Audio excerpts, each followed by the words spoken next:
Gaganyaan mission के लिए चुने गए 4 पायलटों में कोई महिला क्यों नहीं?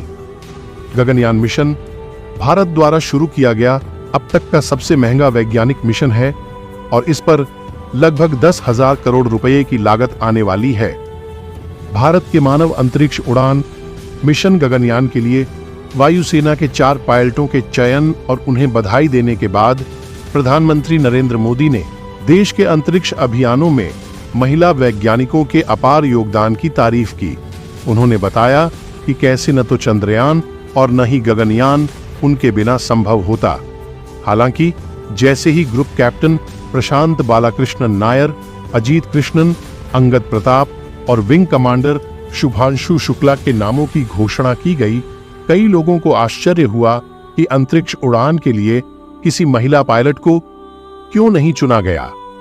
इससे पहले अंतरिक्ष में जाने वाले 4 भारतीय मूल के व्यक्तियों में से 2 महिलाएं थीं।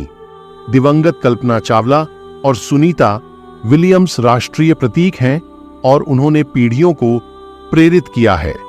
फिर भारत के पहले मानव अंतरिक्ष उड़ान मिशन के लिए किसी महिला को क्यों नहीं चुना गया? भारतीय अंतरिक्ष अनुसंधान संगठन इसरो के अध्यक्ष एस सोमनाथ ने एनडीटीवी से कहा है कि उन्हें आने वाले समय में महिला अंतरिक्ष यात्रियों को अंतरिक्ष उड़ानों पर भेजने में खुशी होगी।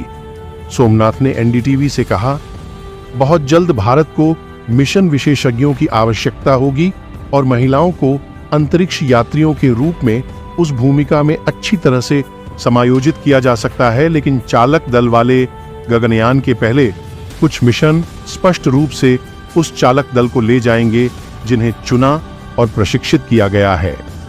विक्रम साराभाई अंतरिक्ष केंद्र के निदेशक और भारत के मानव अंतरिक्ष कार्यक्रम में एक प्रमुख खिलाड़ी डॉ.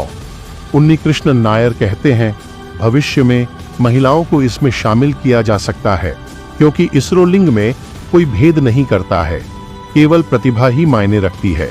हालांकि 2025 के लिए प्रस्तावित गगनयान मिशन से पहले अगर सभी परीक्षण सफल रहे तो एक भारतीय महिला के लिए भी अंतरिक्ष में उड़ान भरने का अवसर अभी भी हो सकता है।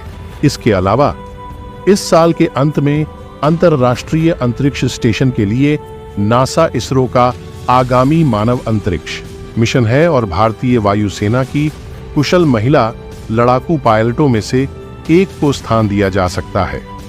हो सकता है कि वे परीक्षण पायलट न हो, लेकिन फिर भी वे वायु योद्धा हैं।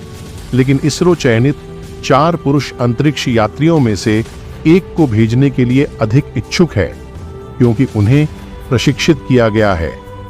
अंतरिक्ष प्रौद्योगिकी में गहरी रुचि लेने के लिए जाने जाने वाले प्रधानमंत्री मोदी ने कहा कि भारत वैश्विक क्रम में अपना विस्तार कर रहा है और इसे उसके अंतरिक्ष कार्यक्रम में भी देखा जा सकता है। तिरुवनंतपुरम के विक्रम साराभाई अंतरिक्ष केंद्र में वैज्ञानिकों को संबोधित करते हुए प्रधानमंत्री ने कहा कि मिशन के लिए चुने गए 4 अंतरिक्ष यात्री सिर्फ 4 नाम या 4 लोग नहीं हैं। उन्होंने कहा, वे 4 शक्तियां हैं जो 140 करोड़ भारतीयों की आकांक्षाओं को अंतरिक्ष में ले जाएंगी। 40 साल बाद कोई भारतीय अंतरिक्ष में जा रहा है, लेकिन इस बार समय, काउंटडाउन और रॉकेट हमारा है। इससे पहले विंग कमांडर राकेश शर्मा सेवानिवृत्त 1984 में एक सोवियत मिशन के हिस्से के रूप में अंतरिक्ष में गए थे। प्रधानमंत्री ने कहा कि अंतरिक्ष क्षेत्र में भारत की सफलता न केवल युवा पीढ़ी में वैज्ञानिक स्वभाव के बीज बो रही है, बल्कि विभिन्न क्षेत्रों में महत्वपूर्ण प्रगति दिखाकर 21वीं सदी में एक गतिशील वैश्विक शक्ति के रूप में उभरने में भी मदद कर रही है।